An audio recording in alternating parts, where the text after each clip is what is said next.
Welcome. Bunlar silinəcək. ABS yox çəksin. ABS tərpənəndə silinir onsuz. ABS tərpənəndə silinir. Özü sönür, silinmir. Hansı silinəcək indi burada? Bu injektor.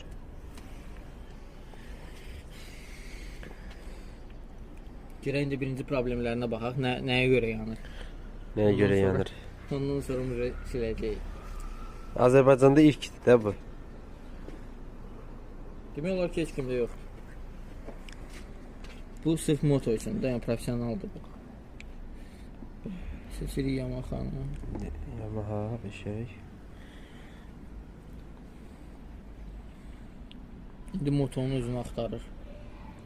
Görürsən, avtomatik axtarır. Tapdı.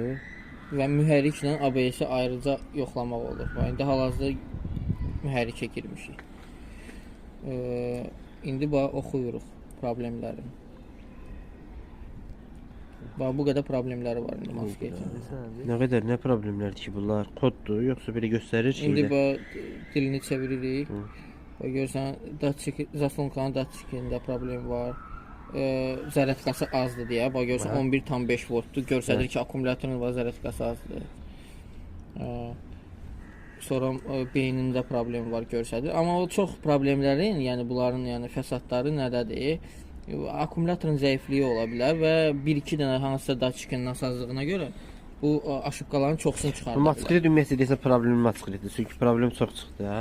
Yox, indi silinəcək. Əgər siləndən sonra təzədən qayıdacaqlarsa bunlar, hansısa problemlər qalsa, avtomatik biləcəyik ki, onda problem var, nasazlıq var.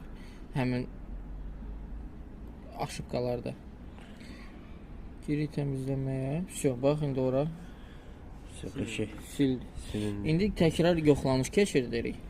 Çıxırıq ümumi, giririk Yamaha-ya təkrar və təkrar yoxlanış keçirdək Moskvitə. Görək problemlər qalıb yoxsa yox.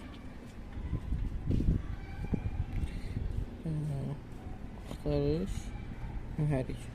İndi ABS-in özünü də yoxlayarıq. Hər ehtimala qarşı baxarıq ABS-də də problemlər var yoxsa yox. Giririk bura və yoxdur aşıbqlar. Bir dənə də təkrar yoxlayırıq, yoxdur. Çıxırıq, giririk, ABS-i də yoxlayaq, hər ehtimala qarşı baxaq görə ABS-də problemlər var. Onda da yoxdur, tərtəmizdir. Bəlkə problemlər getdi? Yox ki, problemlər getdi. İndi motosiketi xodlayaq. Görürəm ki, heç nə yoxdur.